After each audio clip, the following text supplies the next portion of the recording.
fitness is so much more than just exercise.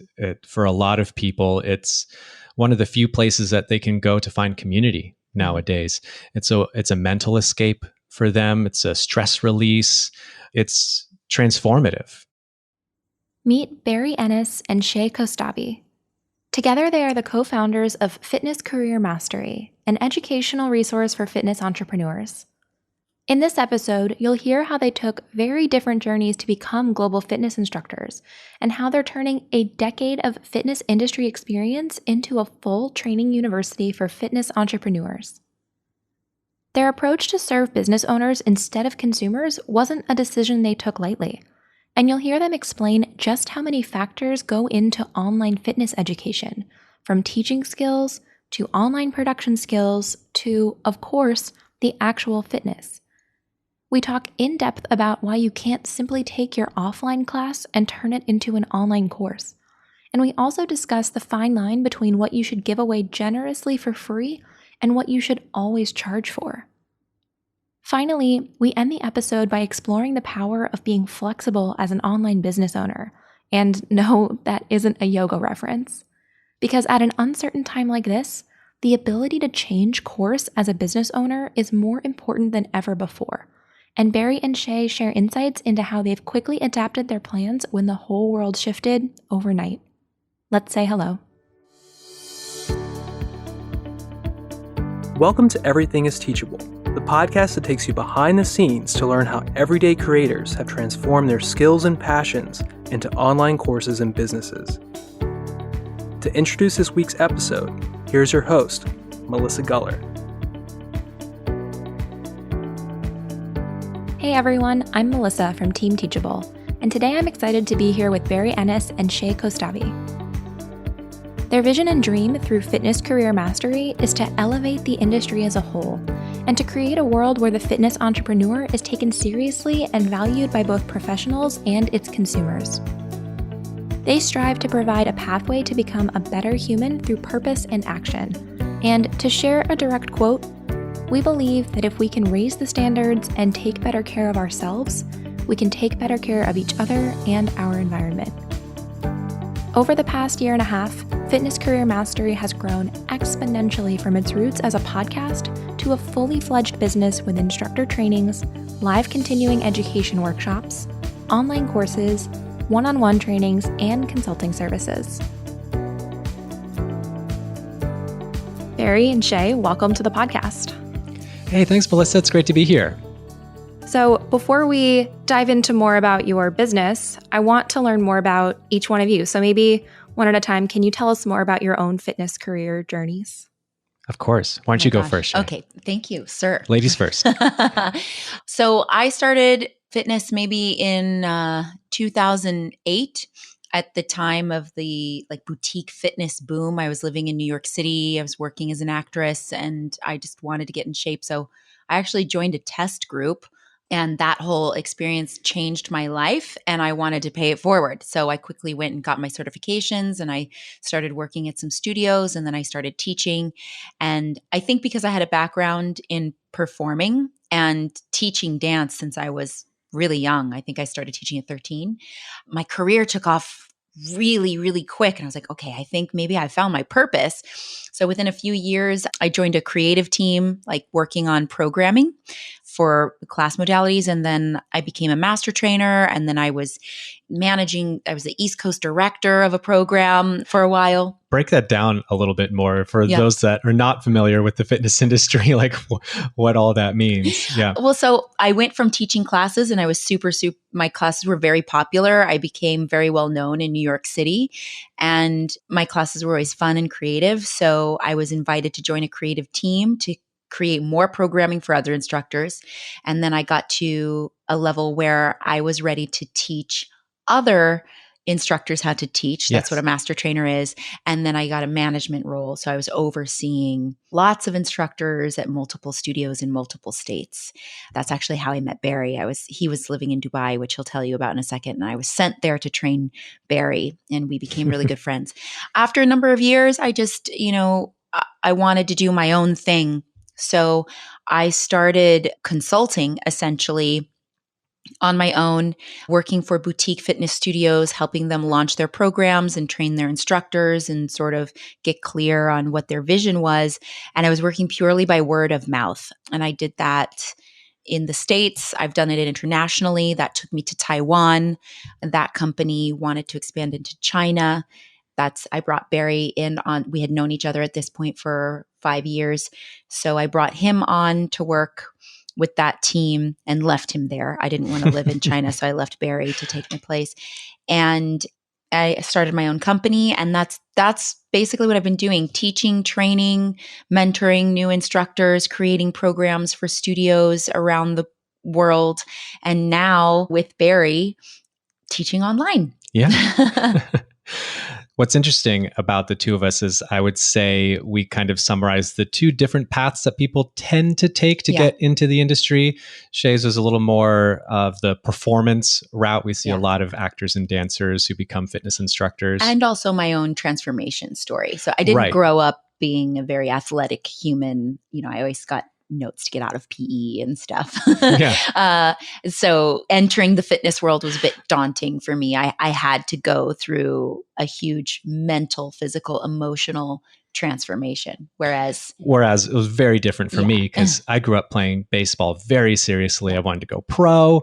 I was doing like all the summer camps. I was spending like 8 to 12 hours a day doing training. So I was like very used to the physical conditioning required to do that. But maybe it was because I was living in LA, still living in LA, but I had some very progressive baseball coaches who required us to do yoga as part of our training, not just for the physical benefits to reduce injury and to be able to activate more muscle groups, but also for the mental side as well. Baseball is a very mental sport. There's a lot of time to think and get in your own heads. So visualization, which is actually just meditation with a little sprinkle of imagery on top of it, was very powerful. And that really caused me to really gravitate towards the practice of yoga, so much so that when I played baseball through college, yoga became a real part of my daily routine.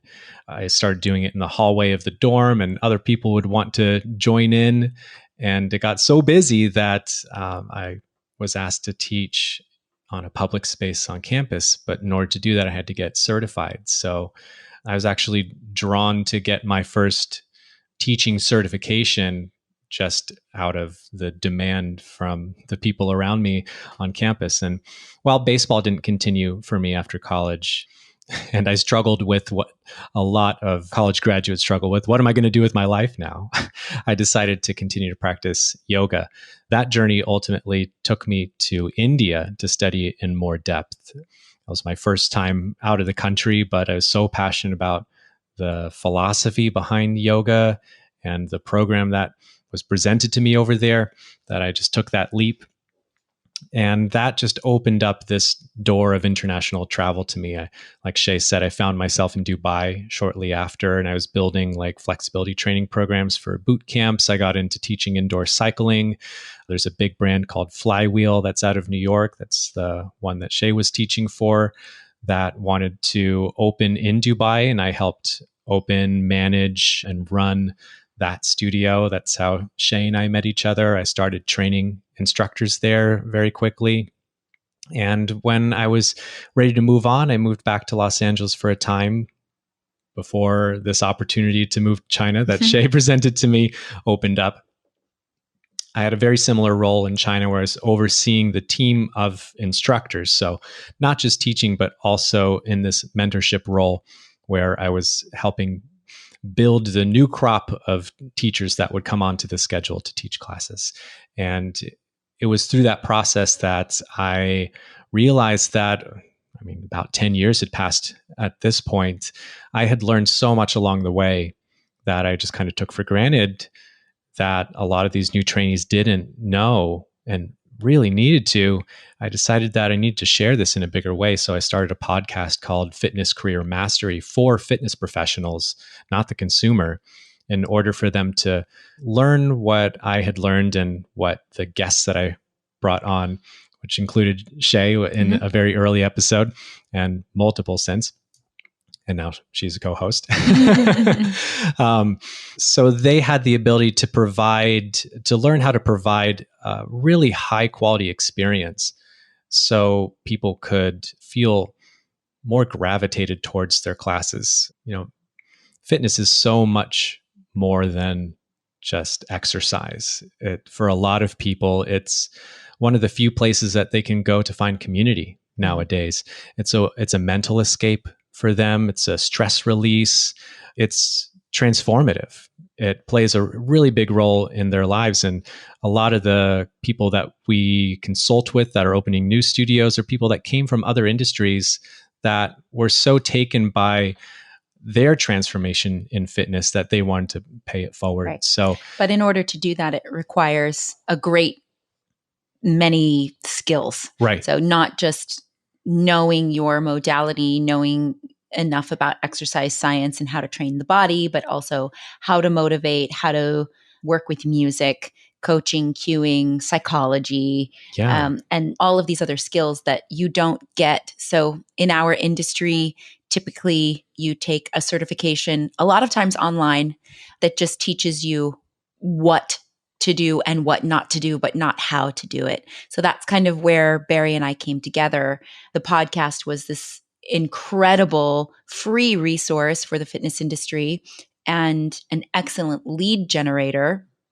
It was reaching thousands of people, but there was no company behind it. And there was no tools, no products, no resources for sale.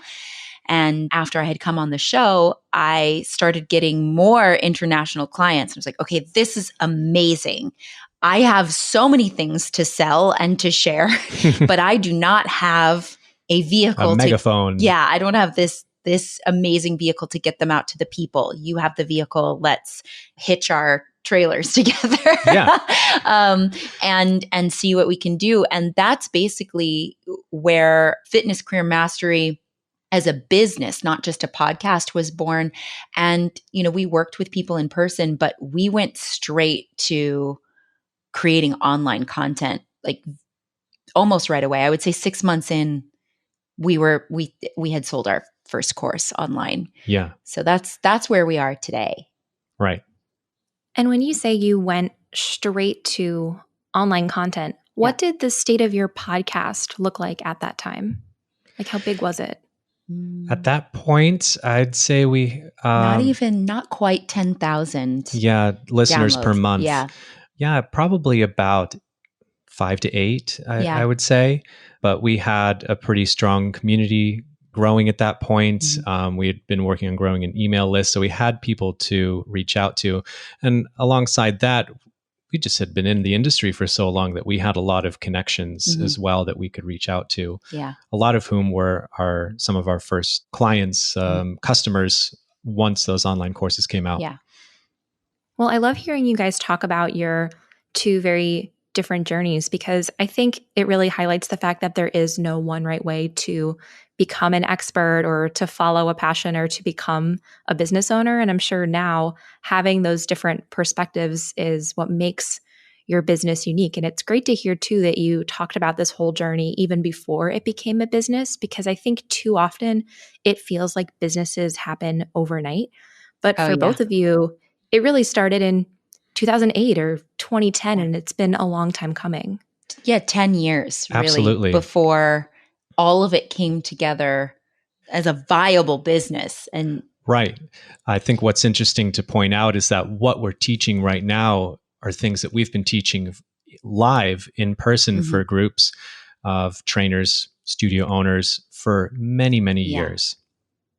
Something interesting about your entire business actually is that I think fitness is often thought about being very in person. Yeah, hands-on. And it's very hands-on, exactly. And so I'm really excited to learn a little bit more about what you guys do, because Shay, you alluded to this, but not everyone is taught like how to teach, the psychology behind it. And so you guys have to deal with teaching, but also creating an online production and also fitness.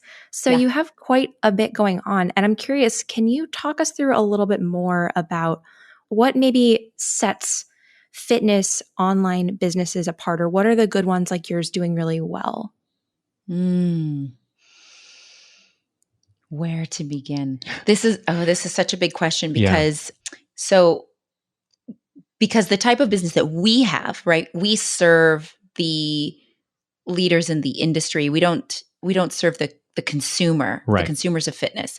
So we it's a are little helping the businesses multifaceted. that serve the consumer. So if we look at what makes those businesses do well online, it's things like we start from the ground up. So what is the intention of your business? What are Right. your values? What is your mission? What is your vision? How do you want to show up for your community and your clients? How do you want to serve? That's number one, above all. Not what does your space look like, or what does your platform look like? What kind of equipment do you have? Yeah, or what colors are how used much in money your are you going to branding? make? Yeah. Mhm. So that's number one. And that kind of guides everything. And then knowing who your client is, your ideal client, and then therefore your audience. So your vibe attracts your tribe is a very real statement to us. Right. And then from there, I think the thing that's exciting about fitness in real life is the community and the experience and this kind of a ritual. Absolutely. People have a routine. It's this place that they go to. Sometimes they see their trainers more than they see members of their family. So how can you recreate that online? So we teach people how to create those touch points or to translate those touch points that you focus on in real life. Yeah, what you And feel and experience live, and yeah, how to bring that online. So yeah. we do focus on both aspects. So definitely your equipment, your technology is important, what platform you're using, and then what camera you're shooting with, what microphone you're using, all of those things. We walk people through all of that. But then the soft skills as well, how to coach on camera. It's very different from coaching in real life, as I'm sure we've all experienced. When you see, if you've ever seen a stage play versus a film, and maybe you've seen the same actor in both scenarios, they have to make big adjustments, or even just listening to a live acoustic performance versus like a big concert production, Experience, yeah. right? Versus a music video, right? So there's like different skills. So we teach the instructor, how to make those adjustments. And then we talk about like lighting and your set and all of those things. So there's a number of things that can make you successful. And I think when you have all of those set up and in alignment, then once you go to market and you start promoting your product, your ideal client can easily spot you. They Right. can find you, and then they can get to know and like and trust you and buy into your business. What I love about this strategy that I think any course creators can appreciate is that it is different to teach online, and that you should embrace the setting. So Yeah. instead of just taking what you were doing offline and then assuming throw up a camera and it'll work, now you really have to ask the question, what is this experience going to be like for somebody when we're not in the same room, when they're in their Right. own home? And how can I create a better experience with that in mind? Yeah. So for us, because we want to practice what we preach, it was really, really important for us that we had a simple, easy to use, beautiful looking platform to present our courses on. And then it was also really important that we had a mix of text and video, knowing that everybody learns differently. And especially our audience, fitness professionals, they tend to have a very short attention span. They need to be engaged constantly. Yeah, they don't like to sit still. They don't necessarily, it's better if they can see it visually rather than just reading. So originally we had thought, okay, maybe this will just be a written course. That didn't feel like it was enough. So then we wanted to do video, and we started by shooting in our apartment, and then we hated the way it looked. We set up our own lighting and we used a teleprompter, and the way that we had it set up, you could tell that we were reading it. And we're like, oh gosh, like we're trying to teach people how, because one of our courses is called Learn to Live Stream. We have another one called The Art of Coaching and Queuing, and we'll be launching some more this year. But ultimately, everything comes back to how do you create this immersive experience for your clients. Like, we cannot put this out. Like, we have to show them what it looks like. So then we ended up renting a studio, hiring a camera crew, did some editing, and really spent a lot of time and money on this course before we launched it. And because we know the material so well, we know that it works. We're so passionate about it. We're willing to put in that investment to reach more people.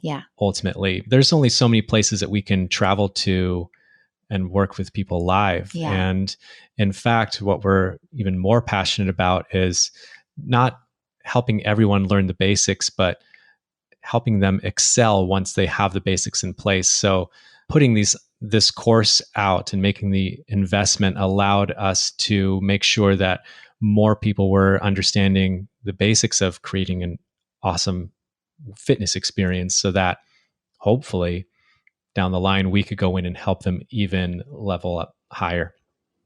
Well, that's such a great business model in general, that right now you're focusing on people who are just getting started.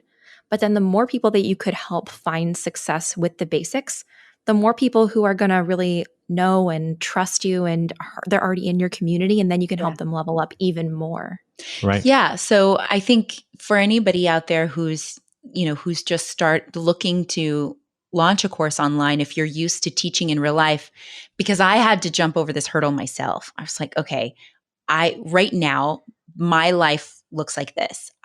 Somebody reaches out to me, they book me, I fly to them, they put me up in a hotel, I spend any number of days with them, from a weekend to up to 3 weeks, actually, with their entire team. This is very exciting, but it's exhausting. And I can only do that so many times in a year before I feel completely burnt out. Mm-hmm. And also, I can't take every single client that comes my way. It's a great problem to have. Also, a lot of times I find that my time and my expertise is not used as efficiently as it could be, because I have to spend so much time on the basics that people aren't getting. So being able to create an online course was our solution to that. Right. So just as Barry said, it's like we can take people from 0 to 60 in these online courses. And then if they have the budget, if they're willing, and they see the success, they see the return on their investment that they made online, they go, okay, now I want to bring this person here in real life to get hands-on with my team and really take them to that next level. Right. So now we can go from 60 to 100 in real life. And then that client gets more bang for their buck. And we get to do the really exciting stuff that we love about our work in real life. So that's been really exciting and really helpful. And I was resistant at the beginning. I was like, I don't want to put this online in a course. Like, I can't do what I do in real life in a video webinar or a written course. That's impossible. Right. But it's actually been really successful.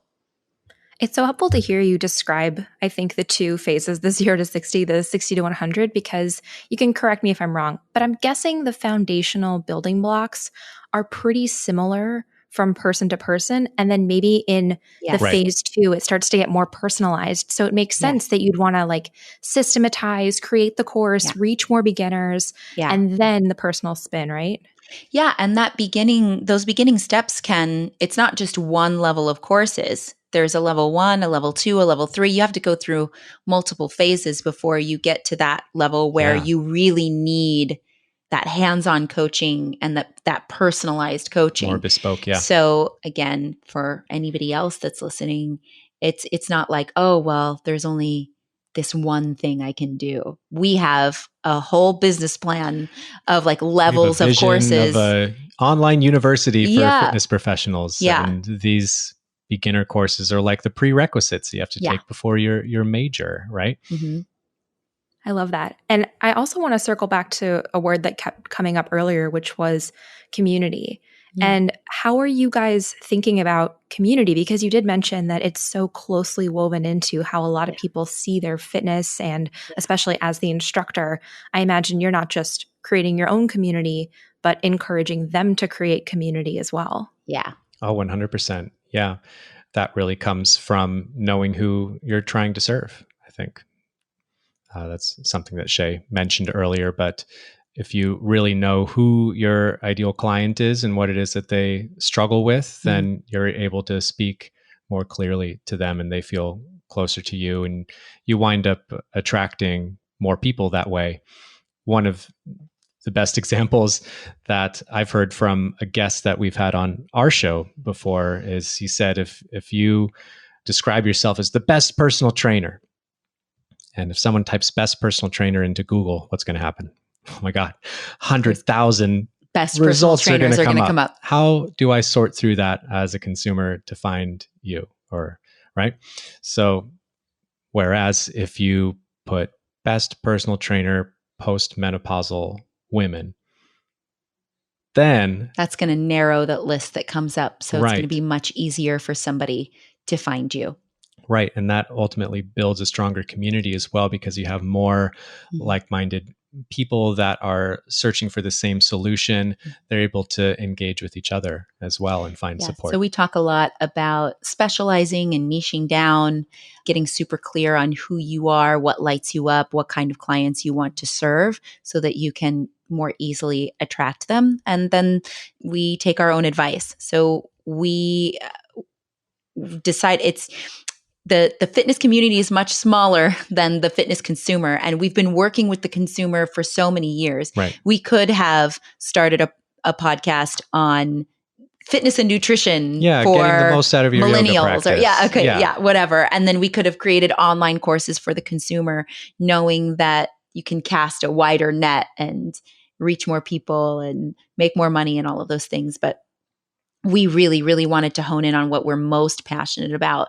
And that is working with boutique fitness studio owners and what's called freestyle instructors and coaches. So those are people that teach, they make up their own programs, or they have the freedom to kind of design their own workouts for their clients. They don't subscribe to a membership like maybe some of you have heard of Zumba. That's pre-choreographed. An instructor has to license that and then memorize it. So they kind of already have that whole group already has like a built-in infrastructure for them. The freestyle people don't. Same thing, big box gyms have their own corporate infrastructure.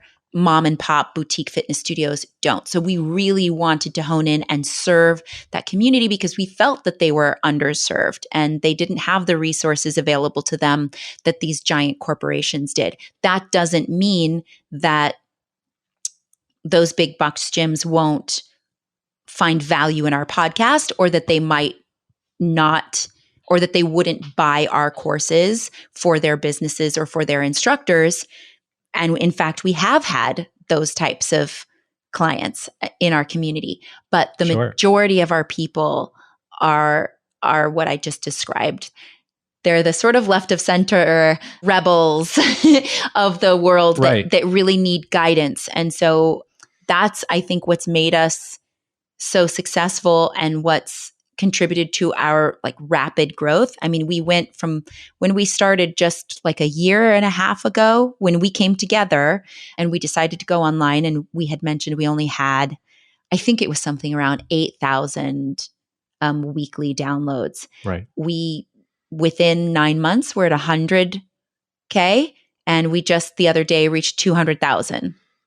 So there's been exponential growth. And I really believe that that's because we know who our ideal client is and who our audience is, and we speak to them. And then we have, a support system around the services that we offer, our Facebook group and our Instagram and all of those things. So we're building that community online. Right. I think this is such insightful advice, and something that I don't know if many maybe aspiring course creators have thought about is that there's always a business behind the business. Mm-hmm. Like you said, you guys could have chosen to teach directly to consumers, but there's always somebody who needs to be taught how to teach. And even Barry, I think near the beginning, you mentioned that you took for granted knowledge that you had that a lot of other trainees didn't know. And I think a lot of really excellent instructors, whether it's fitness or any industry, that is such a skill, and maybe one that we don't talk enough about being a true skill, being able to teach, being able to present information in a way that other people can understand. And if you're somebody who has that skill, then maybe talking directly to the business owner or the teacher could be a great path. Yes. Absolutely. I'm so glad you said that. And I would encourage anyone listening to think about that. If you're looking at creating your own online business, you could go that path of serving the people that you have become an expert. I don't know. You're really good at gardening. You could teach people how to garden, or you could teach other people how to teach gardening. And I think that's an interesting business that we've really gravitated to, which is teaching people how to teach. And I want to also circle back to the podcast. First of all, congratulations on such incredible growth over such a short amount of time. And I know you mentioned that it comes from knowing your ideal client. And I'm curious to hear, how does your podcast now tie into the business? How do people eventually become customers or clients with you? The podcast is an incredible lead generator for us, something that we've learned over time, which I'm sure you've heard before and everyone listening may have heard before. But for people to purchase a product from you, they first have to get to know you. They have to learn to like you and trust you. If you just present them with the course, hey, buy this thing, oh man, that's a huge hurdle to get over. But giving them the opportunity to hear our voices, hear our expertise, and share our philosophy behind what it is that we teach allows them to really warm up to us through consuming free content that makes it so much easier for them to say yes when we present them with the opportunity. They feel like they're a part of the story of our business. Right. And that makes it so much easier to sell them something. And I think it's really funny because when I first started the podcast, Shay, I remember you came to me and you said, you can't put this stuff online and give it away for free. This is what I charge people for. Yeah, I got really upset. Yeah. I was full of fear. But what happened next? Well, I came on as a guest and the feedback was so incredible. And all of these people reached out to me wanting more. And I thought, okay, there's something to this. I came on again, and this is where this was an episode about my shoe store analogy, like building a business. And I got 3 international clients after that. Right. And that's when I went, okay, I take it back. I totally understand. I'm positioning myself as an authority. I'm giving them free advice. They're getting to know me. They definitely like me. I think they trust me because they're calling me. And now it's so I don't have to sell. I don't have to promote myself. They come to me and they say, I need you. What can you sell me? I want to buy something from you, which feels really good.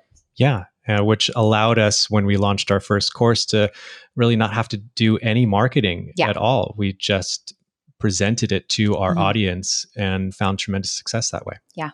You did nothing at all after 10 years of hard work and building up your expertise. Good point. Nothing at all. Yeah. But it is helpful to hear, because I do think a lot of creators, in addition to the, overnight success we've talked about, this fear of giving things away for free, I think is really understandable.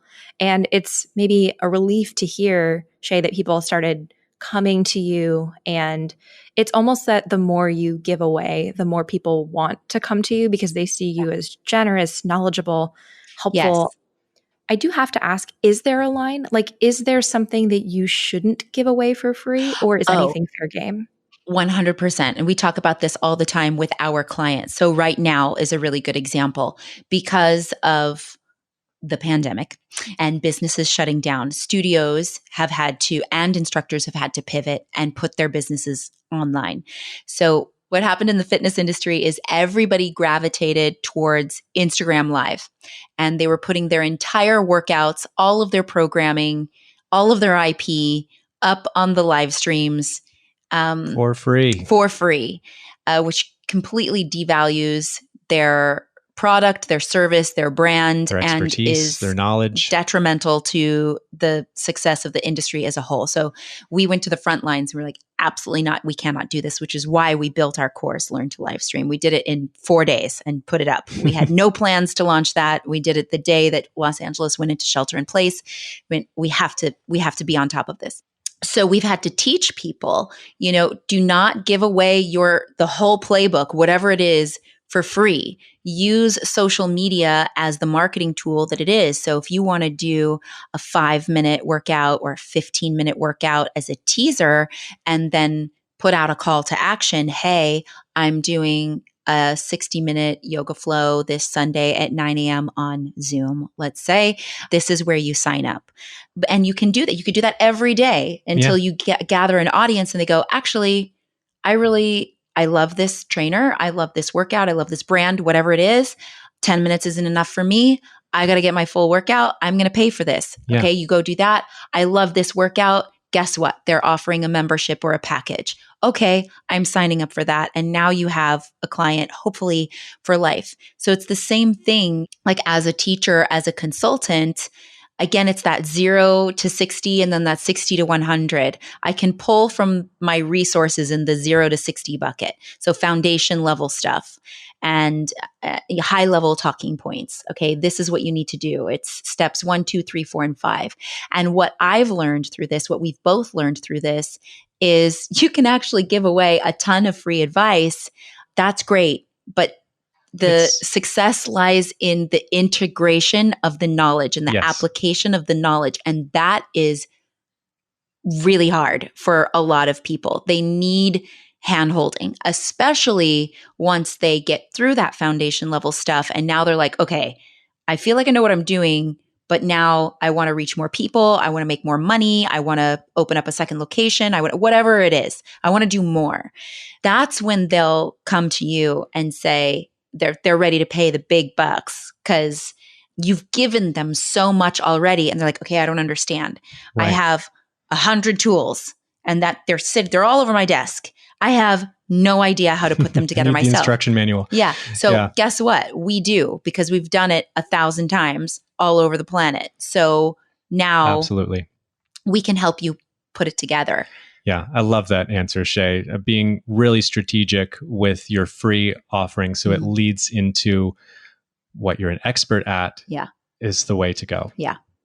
This has been such a helpful walkthrough too, because I think what you guys are sharing is that you can give away, pages of the playbook, but don't give it to them in order.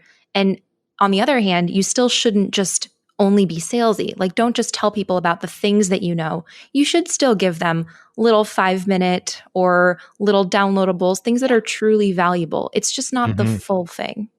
Yeah. Right. And the other thing is that person who saw your free content, maybe they were able to apply it directly and they got to work and they're like, this was super helpful. That person can now be a megaphone for you, can be your cheerleader, can be your influencer, right? They'll go out and say, oh my gosh, I just got this free tip from this company over here. You have to go check it out.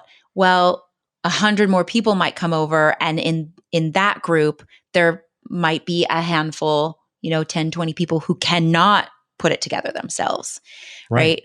So don't worry about who gets the free information and what they do with it, because actually, if they do put it to use, they're going to speak on your behalf and they'll spread the word for you to the people that actually need it even more. Right. Or they may be able to figure out what they need to do with the free content that you give. But when it comes to something else, they may not know what to do. They're going to think of you they've first. Already established trust with your brand. They're going to be willing to come back and purchase something else that they don't know how to do. Yeah. Mm-hmm. Great point. Well, as we start to wrap up a little bit, I would love to know, what are some of the biggest misconceptions that you think people have about your work or about your business? I think a lot of people believe that we're serving the consumer of fitness, number one. I would say most people think that we put up an online course and then we're hanging out on a beach all day. Like Yeah. people always ask us, well, are you working today? Our parents, especially. My dad just doesn't get it. Well, what are you doing today? Well, this morning we did an IG Live where we gave away some free content. Now we're doing a podcast interview where we're sharing our knowledge and our expertise with other like-minded individuals. A little bit later today, we'll be refining the copy on our website to make sure that it's really speaking to our ideal client. Right. And then on any given day, we may have a coaching call with a client. We may have a consulting call with somebody that we're helping, build their business. We have questions to answer in our Facebook community and on our Instagram. We have questions that come in through the people that are enrolled in our courses. We're scripting a new online course. Yeah, it's like 10 million, there's just 10 million things to do in a day. We're always busy. So it's not just, put the course online and, sit back and watch the cash the dollars roll in. Yeah. We have to work at it. We're already talking about, when do we relaunch our first course that we put up on Teachable, The Art of Coaching and Queuing? We did a live launch. It exists. You can go to the site and purchase it at any time, but we always do a live launch, and it's time for us to do that again. So what's that going to look like? What's our strategy? Right. So at least we don't have to create all that content again. Yeah. But there's so much work that goes into keeping the machine running. So this idea of passive income, it is and it isn't. You have to work really hard for it.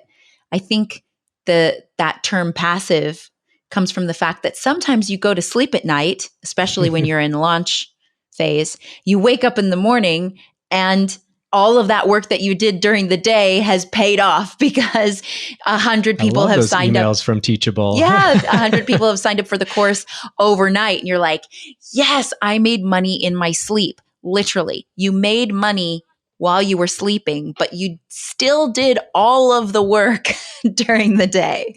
Yeah. Mm-hmm.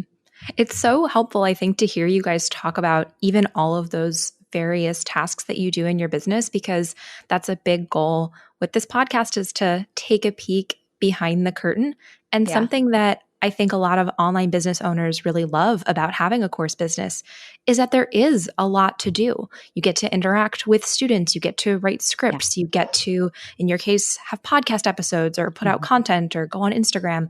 And I think it's a very creative way to be a business owner, but a lot of people don't associate the word creative with business. Oh, that's so true. I think anybody who runs a business in any industry is a creator. Right. Mm-hmm. You have to you make up things as you go. Sometimes you've got to pull from your years of experience and expertise and from other experts and put it together. You have to be innovative. One of our recent guests said being an entrepreneur means being able to create something out of nothing. And I think the more you put yourself into that mindset of being a creator as you are a business owner going through this pandemic, it allows you to open up your mind to reach out and find different, seemingly unrelated things to put together to allow you to continue to succeed. We've seen that through this time as well in the fitness industry, those gyms and studios that have been able to think outside of the box, outside the box, step into that space where they are a creator and an entrepreneur again, have thrived through this time. Absolutely. Thinking about the future, and as we start to, say our goodbyes to you, what is up for you guys next, not just in light of your own business, but also kind of in light of the state of the fitness economy right now? Oh my goodness. We're going to have to... It's a little bit up in the air. Yeah, we're going to have to discover it as we go. Yeah, we're definitely going to launch more online courses and resources for people because they're more easily accessible, they're more affordable, and we can continue to have an impact, but we may have to adjust what we launch because some things that we felt were really necessary and relevant aren't going to serve people in quite the same way during this time. Fortunately, a lot of the content we produce is relevant, whether it's a live experience or instructors are teaching online. Yeah. So, but making a few tweaks to really speak to what's happening now. Right. And one of the things that we always look forward to in the fall is traveling to studios to help them open, which nobody is planning to. I don't think anybody is in the mindset of opening a new brick and mortar business right now. So, at least not in the United States that we know of. Yeah. So that will be different for us. But the day that Los Angeles went into shelter in place, we were at a team meeting and we were talking about launching a product. And we're like in the middle of our, strategy session. And then we got the email and we closed that book and we put it to the side and we said, okay, we have to save this for later. Nobody's going to want to buy this right now. And we put our heads together and we went, we just instantly, everybody's going to go online. We have to teach them how to do it right. We've been doing this for years.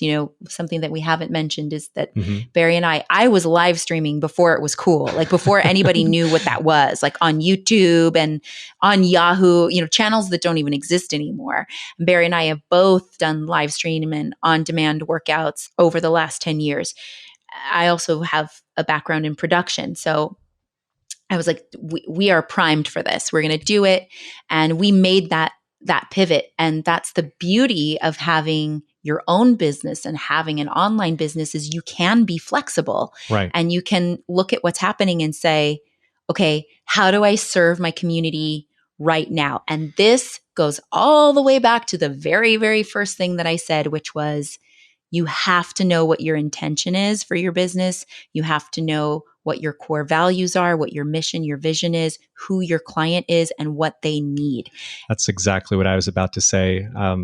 So important to know.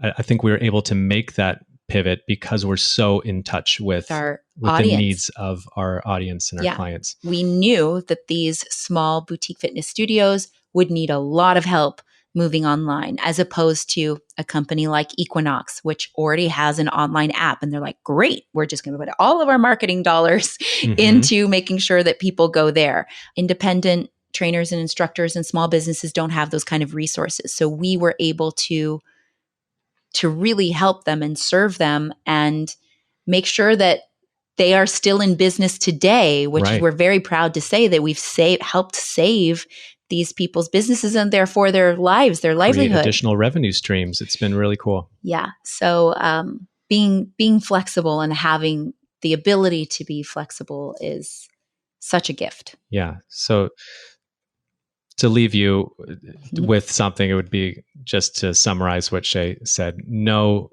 who you are and know who you're trying to serve. That's going to allow you to be successful. Yeah. Such great advice. And I think a nice theme to all of this is that, like you said, Shay, if you know who you're serving, you can always pivot, but you also don't have to stop. And you can always say, we'll do this later. And it's okay to adjust priorities. And especially in an uncertain time like right now, just like giving yourself permission to do that, I think is great advice. And before we wrap up, I'd love to know, do you guys have any final words of wisdom or inspiration for our listeners? Final words of wisdom. I think knowing that there's never a right time to start. You may think that because it's in the middle of a pandemic right now, it's not a good time to launch an online business. But so many people are feeling lost and they need help. Yeah. So, and you might be the person that does that for them. Or a completely different feeling. You may feel like you're not quite ready yet. And, fortunately, we weren't fully able to make that decision for ourselves when we launched our first online course. We had just been let go from our jobs in China. We had to find a way to continue to sustain ourselves, and that event helped push us to create that first online course. But I think if that didn't happen, we would have been maybe struggling a little bit more with the feelings like, oh, is this the right time? Have we put in enough work to really start? And I think you really just have to make the decision to start and to get going. Yeah, and you're not always going to get along the way. You're not always going to get that push from the universe. Sometimes you have to push yourself out the door. And I would say the last sort of piece of advice that I would love to share is that you don't need to know everything. You don't have to be a master to Absolutely. serve your community. You really only need to be a few steps ahead of the people that you're trying to serve. You don't need to have all of the answers before you begin. Absolutely. Great advice. Well, it's been such a pleasure having both of you finish each other's sentences throughout this whole episode. And I'd love to know, where can listeners keep in touch or learn more about you both? Fitness Career Mastery is where you can find us across all platforms. If you hop onto Spotify or Apple Podcasts, Google Play, you can search for Fitness Career Mastery and listen to our podcast. You can search for Fitness Career Mastery on Instagram and follow us there, or you can go to fitnesscareermastery.com. And that's our website. Fitnesscareermastery.teachable.com is our new university online. Perfect. Well, again, thank you both for joining. And I hope that listeners gained a lot, whether they're in the fitness industry or not. I think there was a lot of great advice in today's episode. So thank you again. Thanks, Melissa. Thank you. Thanks so much for joining us this week.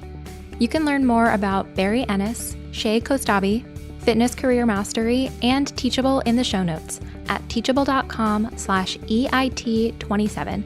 That's teachable.com/EIT27. Before you go, make sure you subscribe to our podcast so you can receive new episodes right when they're released. You can either subscribe right in your favorite podcast app, or you can sign up for email alerts at teachable.com/podcast. And if you're enjoying the show, I hope you'll let us know.